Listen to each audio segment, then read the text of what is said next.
Okay, so real quick, if you are wondering if I'm doing a video on Christian Wood at this moment because he's in the news for other things that YouTube will demonetize me for if I say the exact name of, you're correct. YouTuber 101.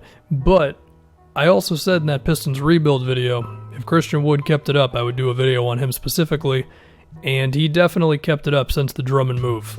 In the month of March, 26 a game on some pretty damn awesome efficiency, 19 a game in February, and this is what the Pistons have been waiting for. They've desperately needed a young star to make the next 5-10 years look actually exciting, and I think Christian Wood is doing it.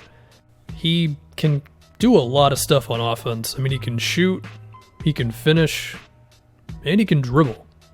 So you can do kind of anything with him. You can have him roll, you can have him pop, and that's going to force defenses to just have to constantly make tough decisions on how to defend this guy. I mean, with a lot of great offensive centers, it's usually they can do one or two things well. He can kind of do all the things that you need your center to do on offense, and maybe there's a chance he's not as good of a shooter as his percentages would suggest, and maybe teams will still dare him to take them, but he looks very confident when teams leave him open for three. But even then, like if they start to load up on the perimeter on him, the dude's pretty athletic at finishing, and he's dunked over some guys, and he can just really do a lot. And the interesting thing is, because of that shot, I guess there's some potential to him to play the 4 next to a conventional center. I mean, if Blake Griffin's ever going to be healthy, then you have those two out there. That's a very versatile offensive front court. I don't know what to make of Christian Wood's defense just yet, but his offense is good enough to where I think you still got to talk about him. So there's that. There's the shot, and there's the finishing ability, catching lobs, that sort of thing. He also, we'll get to the handle in a moment, but he also is really good at doing the next thing if his initial thing is not there, as simple as that sounds. Like, say if he's rolling and the big does a good job of stopping him in his tracks. He's got a bit of a floater game. There's some physicality where he can then go into like a hook shot or something. His free throw attempts have varied. Sometimes they're a little lower, maybe 4 free throws a game. At times he's been shooting about 7 to 10 free throws a game. So he's not afraid to get physical. It's just occasionally maybe he's a little too shot happy or whatever. But I would like to believe if the Pistons just keep empowering him and keep throwing him the ball, that he's going to get a lot of trips to the free throw line. So suddenly it's like a big who can finish, shoot a lot of free throws. His percentages from the free throw line okay, they're cool. They're not glaringly bad or anything.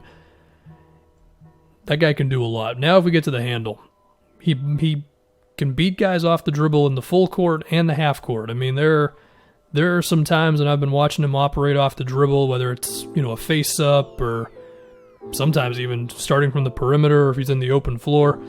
Not hyperbole, he sometimes actually reminds me of Anthony Davis with the way he looks. Just the size and the handle and the fluidity as an athlete. It's like very interesting. I mean, if you've got a big who's going to be able to do all that, and then teams aren't going to be able to trap the ball handler or anything, then that could make the Pistons offense pretty wild. Of course, we'd have to see how they can do with their roster construction the next few years. I mean, if the Pistons had a point guard who you really had to respect from outside, then that could make them kind of impossible to defend, I'm being honest. I mean, we'll have to see how they do, but if they can find that type of guy, a Kemba Walker, Trae Young type of a point guard, and there's not a lot of those guys to go around. Once you have one, it's a pretty big deal.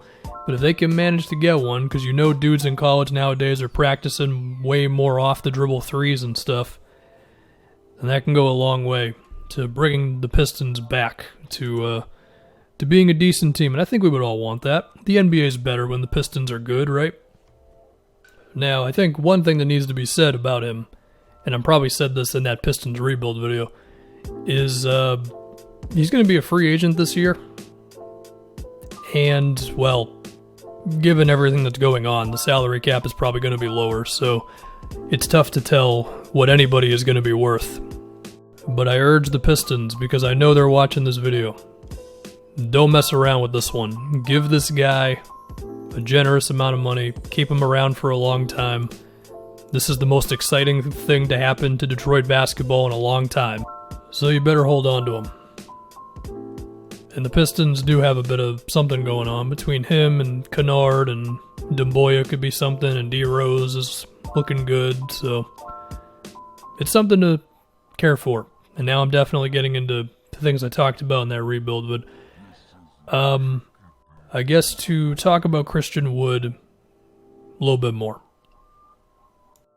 What do I think his ceiling is as a player? Is it like 25 points per game scorer, perennial all-star type of guy? Honestly, yes. I do think that's his ceiling. Because again, the dude can just do a whole lot on offense. Shoot, dribble, finish. It's really effective when you're a big guy.